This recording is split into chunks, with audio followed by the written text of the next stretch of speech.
Hello everyone, আমার YouTube চ্যানেলে তোমাদের সবাইকে স্বাগত জানাই। আশা করি তোমরা সবাই সুস্থ আছো, ভালো আছো। ক্লাস 6 তোমাদের বাংলার হাবুর বিপদ যে চ্যাপ্টারটা আছে, সেই চ্যাপ্টারের বিষয়বস্তুটা আমি আগের ভিডিওতে তোমাদের সাথে আলোচনা করেছিলাম। আজকের প্রশ্ন উত্তরগুলো তোমাদের সাথে আমি আলোচনা করব। তো প্রথমেই দেখো, 1-এর 1 আর 1-এর 2 এই দুটো আলোচনা করে তারপরে আমি নিচের যে প্রশ্নগুলি একটি বাক্যে উত্তর লেখো সেগুলি আলোচনা করব। 1-এর 1 দাগে আছে, দেখো, অজেয় রায়ের লেখা একটি জনপ্রিয় বইয়ের নাম লেখো। অজেয় রায়ের লেখা একটি জনপ্রিয় বইয়ের নাম আমাজনের গহনে। এগুলো বইয়ের মধ্যে আছে, তোমরা সেখান থেকেও দেখে নিতে পারো। তারপরে দেখো, তারপরে কি আছে, 1-এর 2 দাগ। 1-এর 2 দাগে আছে, দেখো, তিনি কোন কোন পত্রিকায় নিয়মিত লিখতেন। তিনি সন্দেশ, কিশোর ভারতী, শুকতারা প্রভৃতি পত্রিকায় নিয়মিত লিখতেন। এরপরে দেখো কি আছে, 2-এর 1-এ আছে, প্রফুল্লর রচনা সুধীরবাবুর কেন পছন্দ হয়নি। প্রফুল্লর রচনা সুধীরবাবুর পছন্দ হয়নি কারণ সে দে সরকারের রচনার বই থেকে হুবহু টুকে এনেছে, তো সেই জন্যই পছন্দ হয়নি।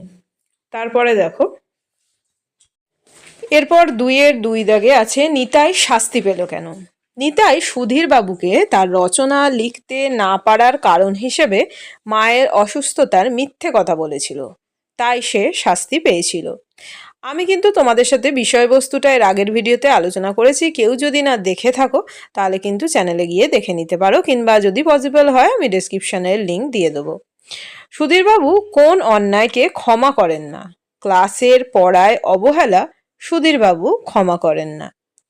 তারপরে দেখো নেক্সট কোশ্চেন কি আছে, 2-এর 4 দাগে। 2-এর 4, সুধীরবাবুর কপালের ভাঁজ কিসের চিহ্ন।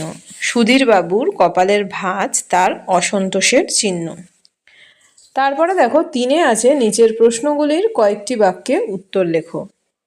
3-এর 1-এ আছে, তিনকড়ি হাঁ করে হাবুর খাতার দিকে তাকিয়েছিল কেন।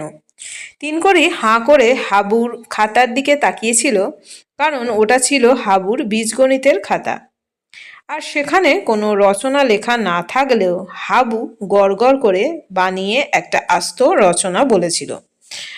আমরা জানি, আমরা বিষয়বস্তুতে কিন্তু এই ব্যাপারটা আলোচনা করেছিলাম। তো তারপরে দেখো 3-এর 2 দাগে কি আছে, ছেলেটা চর্চা রাখলে বড় হয়ে নির্ঘাত সাহিত্যিক হবে। ছেলেটি সম্পর্কে এ কথা বলার কারণ কি। হাবু যে রচনা ক্লাসে বলেছিল সেটা সে স্রেফ বানিয়ে বানিয়ে বলেছিল, কোনো রচনার বই দেখে বা মুখস্থ করে বলেনি। বর্ষা বিষয়ে হাবু যা দেখেছে তাই বলেছে, নিজের মন থেকে এমন সুন্দর করে রচনা বলেছিল বলেই হাবুর সম্বন্ধে সুধীরবাবুর এই মন্তব্য। তারপরে দেখো 3-এর 3 দাগে যা আছে, মাঝে মাঝে পাতা উল্টিয়ে বলেছ, পাতা উল্টানোর কারণ লেখো। এখানে পাতা উল্টে আসলে হাবু ক্লাসের সবাইকে বোকা বানিয়েছিল, তার খাতায় আসলে কোনো রচনা লেখা ছিল না, কিন্তু সুধীরবাবু যাতে মনে করেন হাবু খাতায় লেখাই পড়ছে, মানে সে যে রচনাটা লিখেছে সেটাই যেন সে মনে করে যে পড়ছে, তাই হাবু মাঝে মাঝে পাতা উল্টাচ্ছিল। কিন্তু আমরা জানি যে সে কিন্তু কোনো রচনা লেখেনি, সে তার মন থেকেই রচনা বলছিল। তারপর নেক্সট দেখো কি আছে, বেমালুম ঠকালো আমাকে। হাবু সত্যিই মাস্টারমশাইকে ঠকিয়েছিল।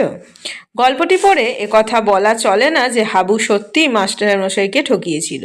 সে সুধীরবাবুকে ভীষণ ভয় পেত, তাই মাস্টারমশাই যাতে না বুঝতে পারেন সেজন্য খাতা খুলে দেখে পড়ার ভান করে হাবু রচনাটি বলেছিল, কিন্তু সে কিন্তু কোনো বই দেখে রচনাটি বলেনি।